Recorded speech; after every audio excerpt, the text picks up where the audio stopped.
Вие сте со дневникот на КТВ, тема на денот уставни измени.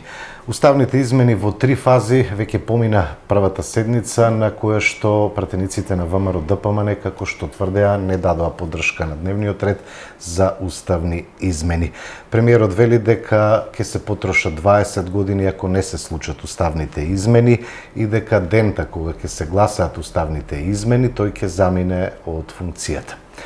Како протекува процесот на уставни измени, ќе разговарам на оваа тема вечерва во дневникот со пратеникот Зоран Иланчев, воедно и председател на Општинскиот комитет на ВМРО ДПМН Кавадарци. Добро ни дојдовте. Добро ве најдов и поздрав до гледачите на вашата ценета телевизија КТВ. Уште на почетокот кажавме дека пратеничката група на ВМРО ДПМН нема да гласа за уставните измени без било од која страна да доаѓаат притисоци и диктати, без разлика дали е тоа од странски притисоци, од странски земји, од официјална Софија или од внатре од државата. Од петокот, од 18.8, кога беше ставена точката на дневен ред, стана совршено јасно дека уставни измени, без, како што кажав, било каков диктат, нема да има. Нема подклекнување кога е во прашање достоинството и честа на народот и на Република Македонија. Целата македонска јавност можеше да биде сведок и виде дека власта предводена од ДУИ и нивниот помал коалиционен партнер Социјалдемократскиот сојуз едноставно удрија во зид.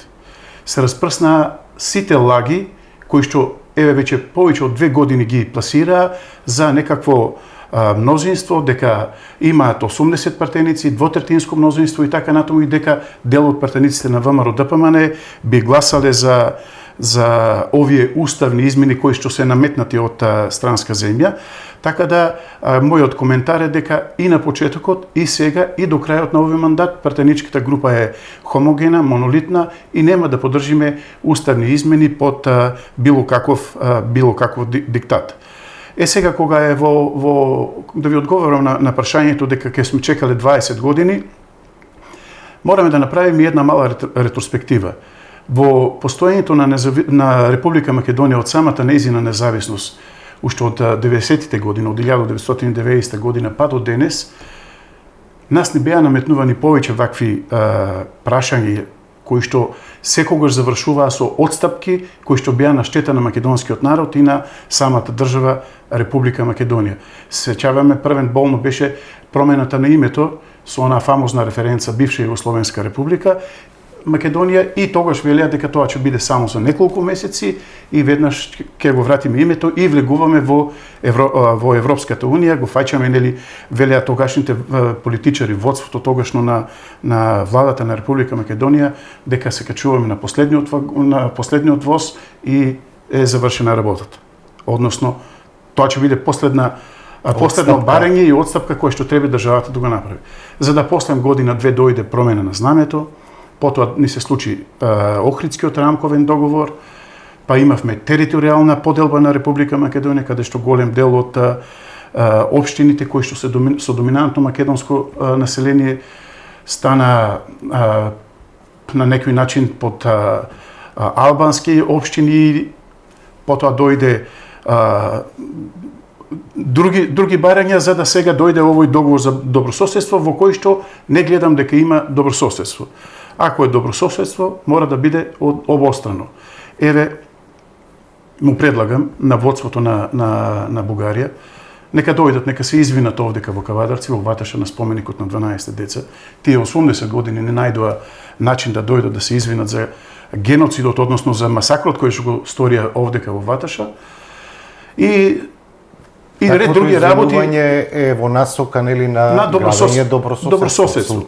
Што се случува сега? Тие бараат од нас ние да дадеме отстапки, да внесеме во уставот одредена група која што според последниот попис не поминува 3000 бројка народ кој што се определува со бугарска самосвест, а за разлика од кај нас во Република Бугарија имаме голем број, огромен број на македонци кои што немаат право да се изјаснат дека се македонци, дури истите кои што се здружуваат, односно се организираат во здруженија, имаат проблем да ги впишат. И покрај тоа што од судот во Страсбург имаме веќе, тоест тие имаат 16 пресуди со кои што судот во Страсбург досудува во корист на македонците и дека треба да се регистрираат.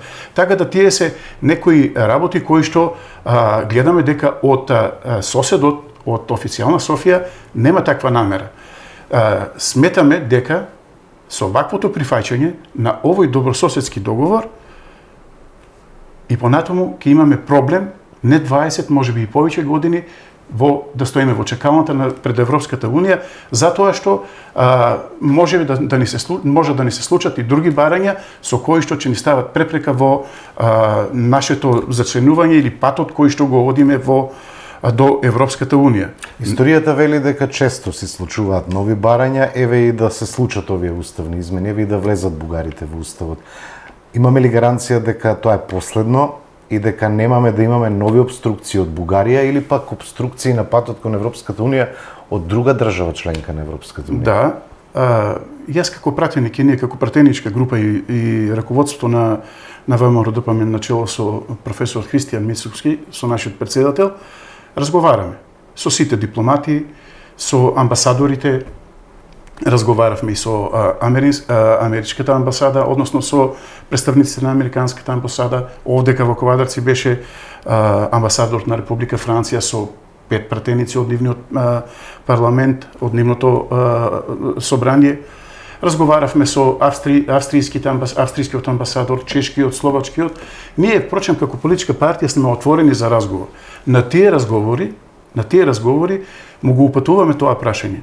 Еве, по некаква си, по некој пример дека да го решиме ова со бугарите за внес во уставот, дали ние како држава ќе имаме гаранција дека тоа е последната отстапка и за да можеме после да ги тераме оние работи, оние реформи кои се потребни за во Европската Унија, никој тоа не го гарантира, така да ние сме на некој начин загрижени и исплашени дека ова нема да биде последно барање или последна отстапка која што ќе ја прави Република Македонија. Напротив, ова може да биде ова предлог преговарачка рамка да биде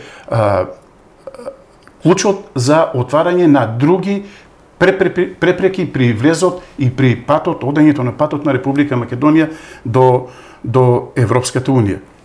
Бараме фер шанса како Република Македонија, бараме фер шанса како и другите држави, како и другите народи кои што се приклучиле кон семејството на Европската Унија, да се почитуваат копенхашките критериуми за влезот во Европската Унија. Тоа е почитување пред се на човековите права, воспоставување на правосуден систем, намалување на борба против корупцијата и криминалот, правосудниот систем да биде на повисоко ниво, односно да биде средена, гледаме во овој момент имаме најниска доверба. Многу ниска доверба, таа мислам дека е 1 или 2%, најниска од осамостојувањето.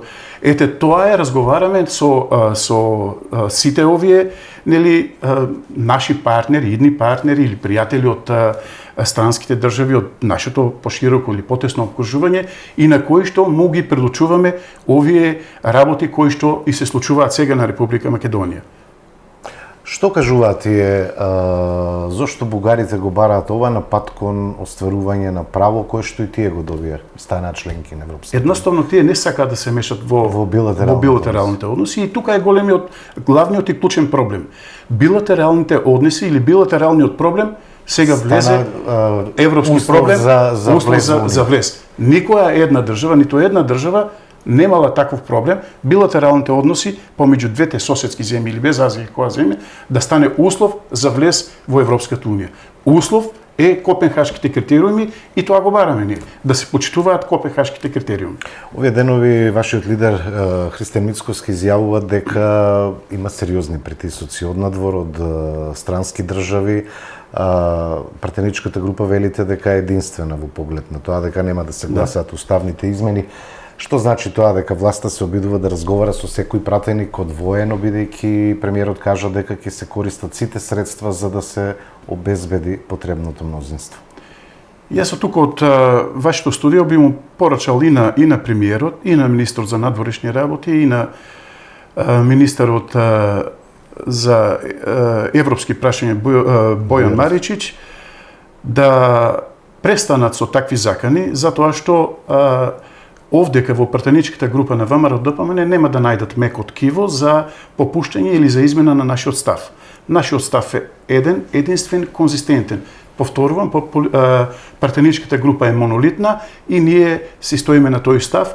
Впрочем, го браниме оној став кој што го имаат 80% од граѓаните на Република Македонија. Значи 80% се против влезот на односно против уставните измени во овој момент какви што ни се наложени, а почитувајќи ги повторно ставот на голем дел од граѓаните и на нашата политичка партија, бидејќи и ние уште на почетокот во 1990 година во самиот статут на партијата право и основно ние влез во Европската унија, но пак ќе повторам, без да се доведе во прашање достоинството и честа на македонеците и на македонскиот народ. Сега да се наврата малку и на почетокот кога рековте дека отпочна процесот, точно се стави точката на дневен ред и уште на самата точка на дневен ред на 18 август се види дека власта немаат мнозинство од 80 пратеници, напротив, во самиот парламент, во собранието бевме присутни 119 пратеници, од кои што само 70 гласаа за ставање на точката на дневен ред, 47 бевме против, од кои што 44 од првиот до последниот од ВМРО ДПМН. Власта вели дека нема ништо страшно ако се направат уставните измени, само ќе се додадат бугарите и уште неколку народи, дека јазикот и идентитетот ни се заштитени. Еве од вчера се започна и со кампања во неколку градови во Македонија, ќе се дават предностите што значи членството во Европската унија. Кој е вашиот коментар? Па вака, ако тие мислат дека нема ништо страшно, требаше уште во петокот на 18 август да се заврши оваа работа, односно да завршиме со ова прашање. Што сакам да кажам сега со моето излагање? Кога заврши расправата, од сите пријавени пратеници, мислам дека беа 9, по еден представник од сите политички партии, и тогаш председателот на собранието, господинот Џафери, го прекрши деловникот за работа, односно го прекрши членот 95 и 96, кој што вели дека по завршувањето на расправата за Уставот веднаш мора да се пристапи по гласање за уставни измени. Значи нема одлагање, но тој го примени еден друг член 165, а тој член 165 е за одлагање кога станува збор, одлагање на седница кога станува збор за некои укази, закони и така натаму. Но грубо го прекрши членот 95 и 96 од деловникот за работа, бидејќи веднаш требаше да ја стави таа точка на гласање за потребата од отварање на Уставот. Но и покрај тоа што имаше, како што кажав на почетокот, 119, имаше доволен број на пратеници, тој едноставно ја прекина седницата и сега таа координатор побара да... Да, ние останавме преку процедурално прашање, нашиот координатор побара пред да биде последниот говорник, да немој да му текне да ја манипулира јавноста, него веднаш да ја стави точката на дневен ред. Тие може да одлагаат колку сакаат, но... До кога ќе трае ова? Ова требаш да заврши во петокот. Меѓутоа, еве сега... Сега седницата е отворена, тоа само власта може да го знае. Купуваат само денови за некој ден плюс за да останат на власт, а тоа мислам, јасно е на цела македонска јавност, заради коруптивните тендери во 4 очи, и така натаму. Купување на власт за уште некој ден. Може ли да купат пратеници? Не. Значи пратеничката група останува сигурна во оне што го кажа. Уставни измени нема да има во овој мандат под било каков диктат. А значи ли тоа дека доколку ВМРО ДПМН дојде на власт, може да се преговара и повторно да биде ова една од точките за промени во Уставот? Значи, како што кажав, ние повторно ќе разговараме со сите амбасади, со сите земји членки на Европската унија, ќе им го предочиме ова дека билатералниот проблем, билатералните односи не смее да биде услов, не треба. Бараме само да се почитуваат копенхашките критериуми. Власта го направи овој проблем уште минатата година во јули месец, кога беше точката на дневен ред за овој така наречен француски предлог, тој не е француски, тој е бугарски предлог, кога ние изричито му кажавме дека и јас како пратеник, како Зоран Јованчев, дека нема да гласам за ваква предлог преговарачка маса, затоа што опозицијата, комплетната опозиција во тој процес беше бајпасирана, беше тргната на страна и воопшто не бевме вклучени во тие преговори. И покрај тоа, што нашето водство се нудеше да му помогнеме и ние како пратеничка група и раководството на владата, да бидеме единствени во тоа, сепак кога че бевме сите заедно единствени, со една единствена цел, почитувајќи ја резолуцијата која што едногласно ја изгласавме во парламентот во Македонското собрание, тогаш ќе беше многу полесно. Тие го одбра оној пат на виткање на кичма, бајпасирање, заобиколување на опозицијата и сега тоа што му го предучувавме дека ќе се случат вакви проблеми, вакви препреки при влезот во Европската унија, еве го сега ние на дело. Значи ние и покрај ова што нема да помине, при доаѓањето на власт ќе разговараме, ќе преговараме, за да можеме сега пак и европските партнери да го насочат тежишќето и кај официјална Софија. Не знам, официјална Софија утре може би за една банална работа, пример како Пендиков од Охрид, за било каков мал проблем тој да ни ја ставаат нели препреката и рачната да ни ја креваат за влество во Европската унија. Ете затоа, почитувајќи ги мнозинството од граѓани, 80% кои што велат да нема отварање на уставот, ние стоиме на овој став и бранијќи ја честа и достоинството на македонскиот народ. Пратениче, на седницата дел од албанската опозиција посочи и други работи. Тие условуваат отворање на уставот, меѓутоа тие 20% да се избришат. Каква е тука опасноста? Доколку еве се отвори уставот, се прифатат и нивните барања, што ќе значи тоа? Тоа ќе значи дека мора да се почитува Охридскиот рамковен договор и таму е завршена цела работа.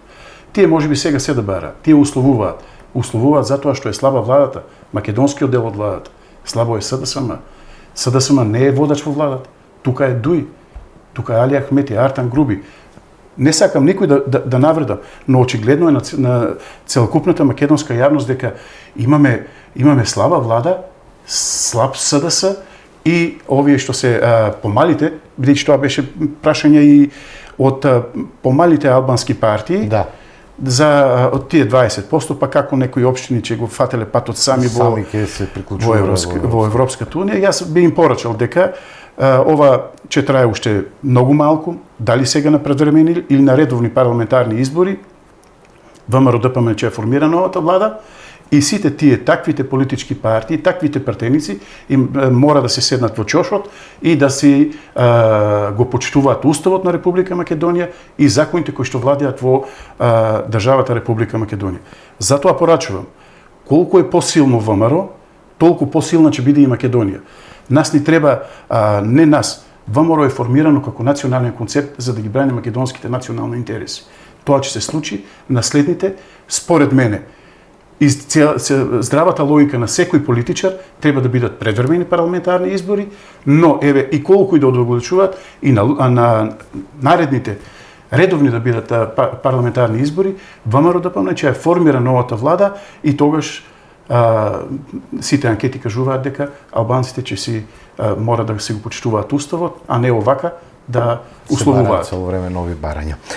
Еве сосема за крај, барате предвремени избори, тоа беше одлука и на извршниот комитет кој што заседаваше деновиве.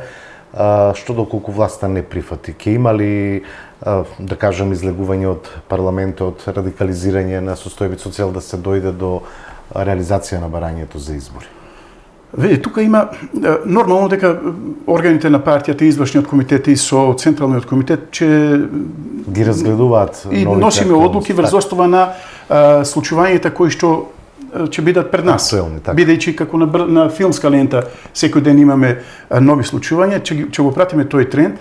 Ние до сега го одбравме моделот да бидеме внатре во парламентот, сите закони кои што се во интерес на граѓаните да ги поддржиме, а сите они кои што се штетни по македонскиот народ, без разлика дали се македонци, албанци, турци, срби, кои што се штетни по народот на Република Македонија, не да ги кочиме, да ги блокираме, што значи преку дебати, преку укажување, преку амандмани, да укажуваме на штетноста од истите тие закони.